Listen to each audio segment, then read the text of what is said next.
Today, I wanted to talk about three tools, not necessarily all tools, but 3 items that I've acquired in my handywoman journey, handywoman career. First one is gonna be my always a lifesaver tool that I consider right now. It is the channel locks. Brand is channel locks. The proper name for it is a monkey wrench. And basically, I try to use like the Husky basin wrench to loosen the nuts under a faucet, but it didn't work at all. This came in handy. This comes in handy for so many situations, even like shower head install and removals, the faucet replacement like I've mentioned. If I'm trying to pull out a wooden dowel that I put in the wrong place for IKEA furniture assembly, whatever it is, this tool has been a lifesaver in so many situations and for at least this year, and I don't know if it'll ever change, but this is like my always a lifesaver tool. My most used tool, obviously a screwdriver. This is my current one right now from Vessel that someone online had recommended. Thank you so much to that person. I think the person's username is Google Sucks. Actually, they recommended the brand, not this particular one that I got. But I've never heard of Vessel, the brand, before. Apparently it's Japanese. But they put some kind of coating on it so that it doesn't rust and it just slides easily. And even though it slides easily, it actually doesn't fall out.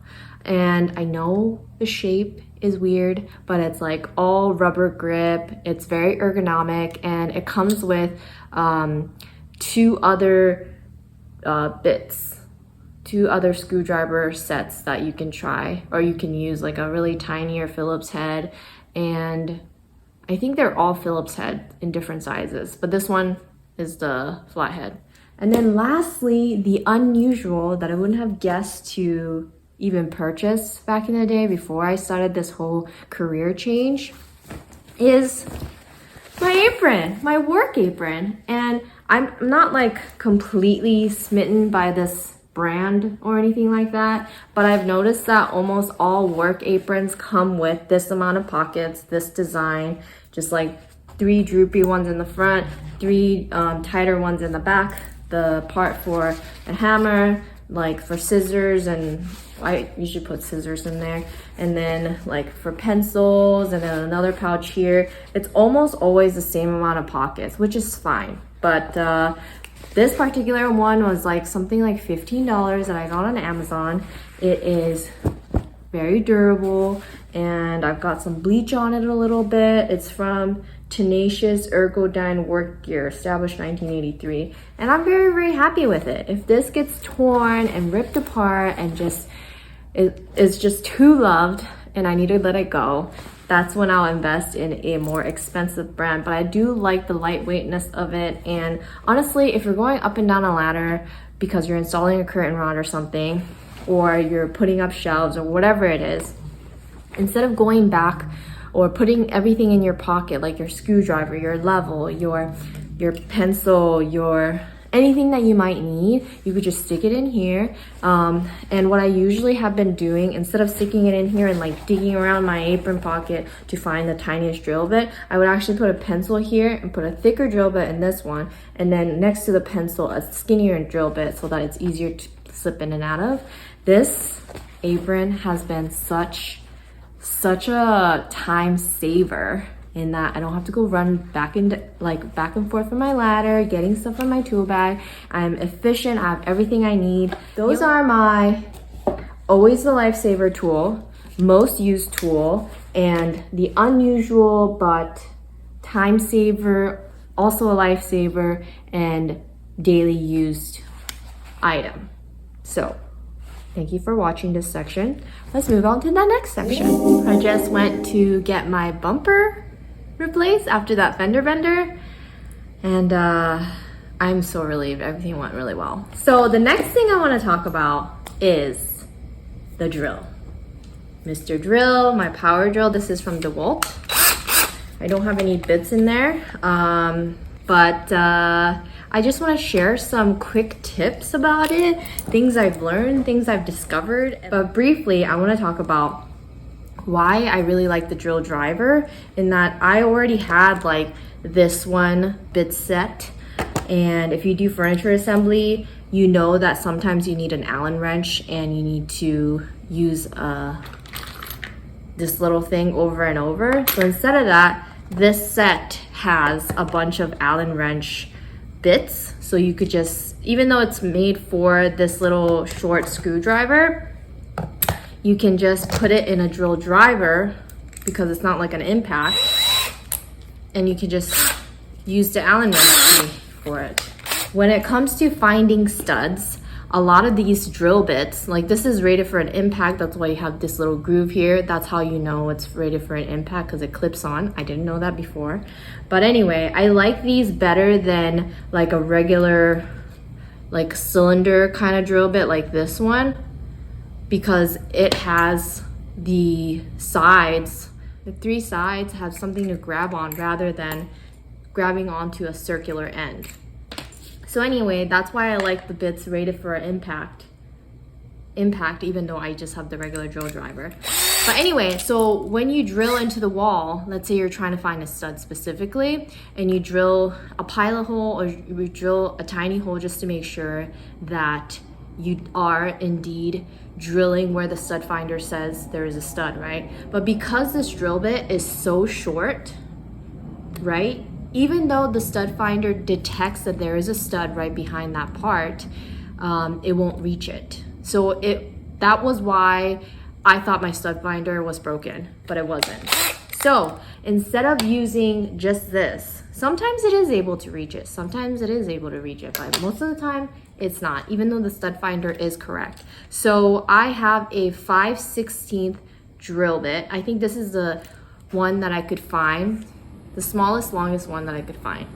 Anyway, so the 5/16 drill bit, after I drill the first hole this deep, right?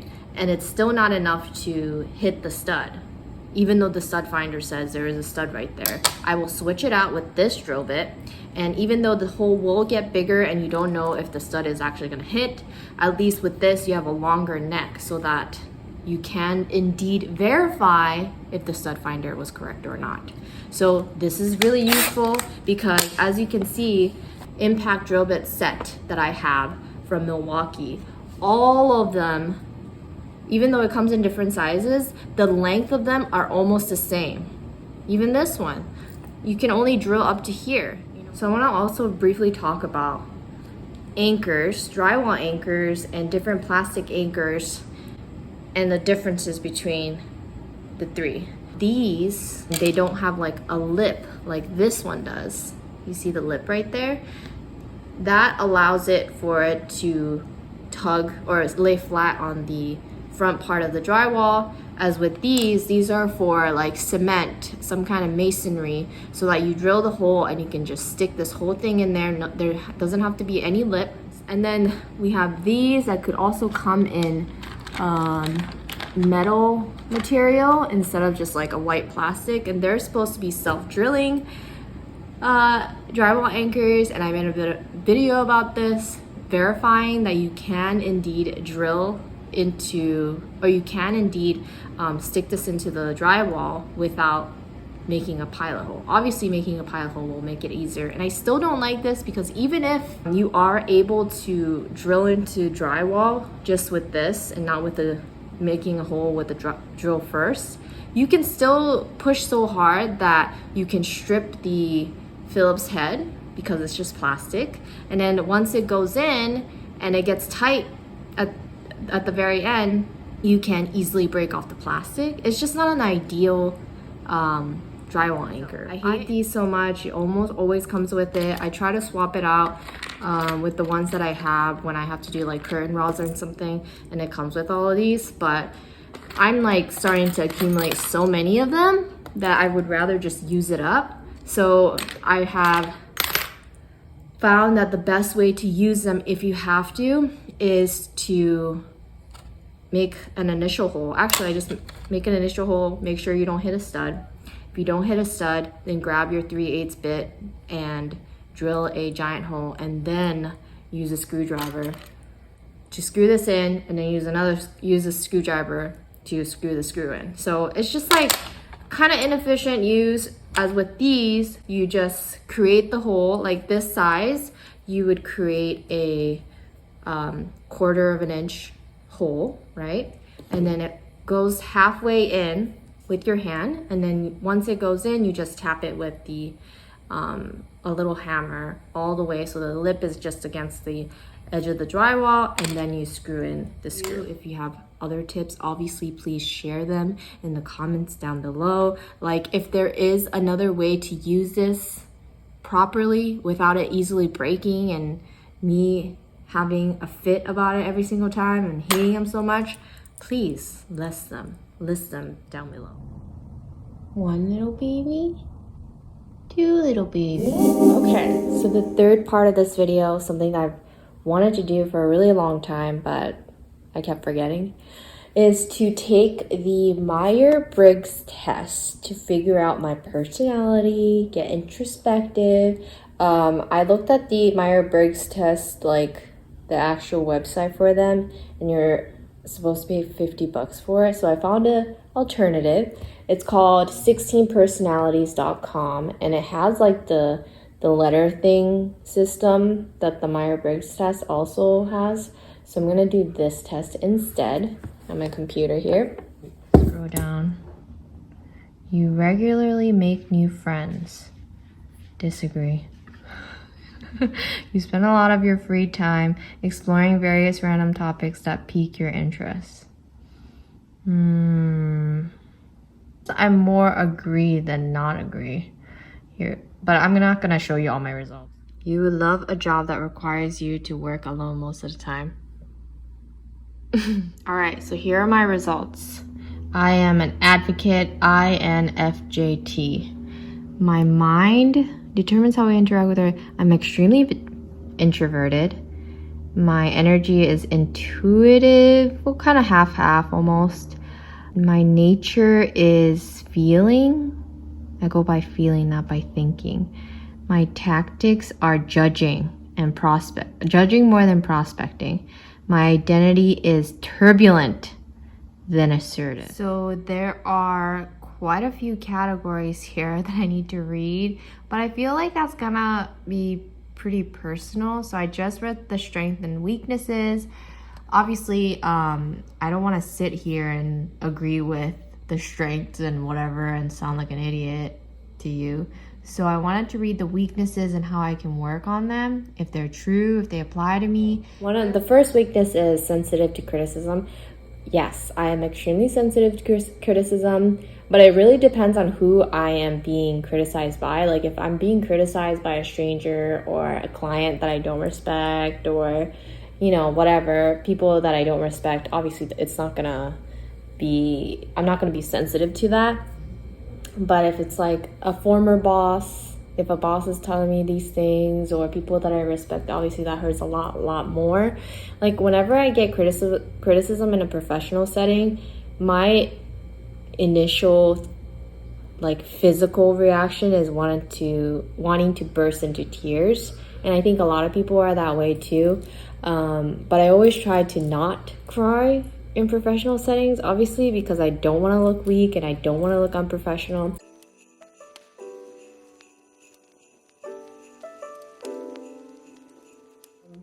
The next thing is reluctant to open up. I am definitely reluctant to open up in a professional setting, for sure.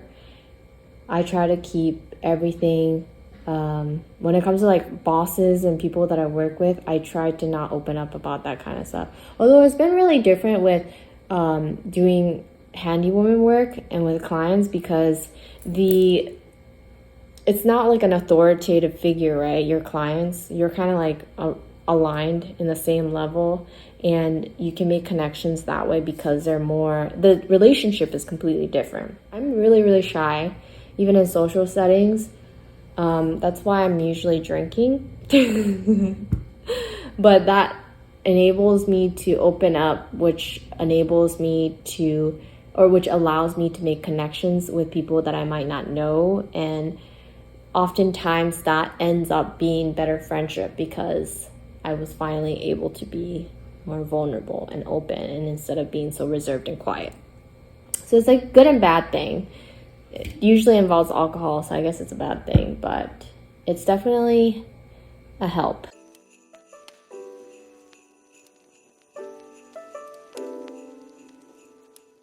Next thing is perfectionistic. I don't really feel that way about like career-wise now, just because I'm still kind of new in the handiwork career, but like when I go into a client's house and their house is like obviously huge and they're super rich, and or they purchase something that's like super expensive and I'm building that for them or whatever, in the like for a second I'm kind of like, holy crap, this is really expensive. Like, is this something that I should have? Is this something that I should be striving towards? Things like that.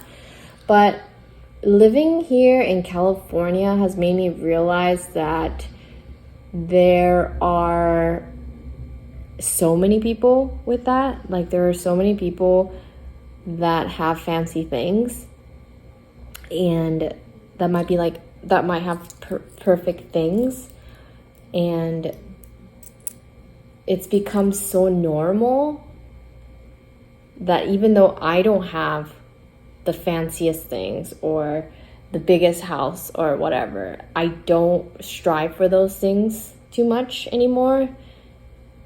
It's just not for me to like have a house with like just like this huge room and all of that. It's I don't compare it myself or like find that to be perfect in that way anymore.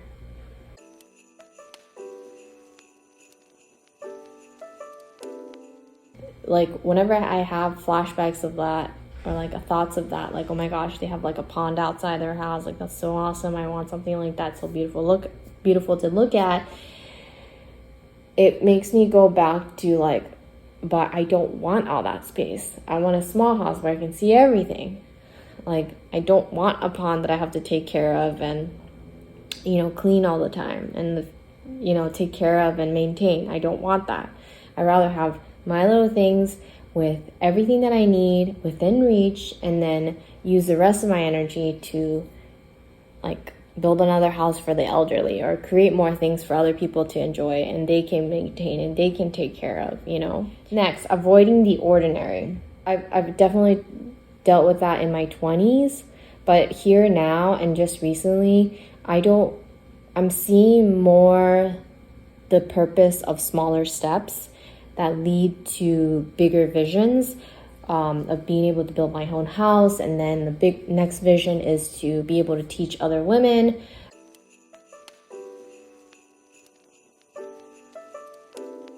The next weakness is prone to burnout. Definitely do agree with that. I think that if I set a goal and I feel like other people rely on me, I will try my best to, you know, keep up with that goal. And sometimes I feel like I know that I'm getting to that threshold of like not being able to turn off, having to work towards those responsibilities, that I'm still like texting clients in bed or responding to people on TaskRabbit in bed, and I'm not actually, or researching last minute because I'm so worried about having to do something the next couple with an appointment that's coming up or something. I think that there is a sense of, I am probably prone to that, but I also feel like because I don't work in front of the client so many hours in a day, that balance is okay. Okay, so let's recap. I am an advocate, INFJT, a turbulent advocate. That's what I am on the Meyer or personalities test. So anyway, I don't know what benefit that gives you knowing that about my trait, but if you're interested in trying it out, I will leave the link to the website that I use, the 16personalities.com, in the description box. Let me know what your letters are, and I'm probably going to be too lazy to look up exactly what they mean, so just give me a brief description of what they mean and how you are working towards combating those weaknesses, should there be any. I'm sure every trait has a weakness, but yeah, this was very interesting. I like having advice on how to combat weaknesses, so it was pretty cool. I'm gonna have to definitely go back and read it on another day. But yeah, I hope you enjoyed this video, a three-portion video of random things. And thank you so much for watching, and I'll see you in my next video. Peace.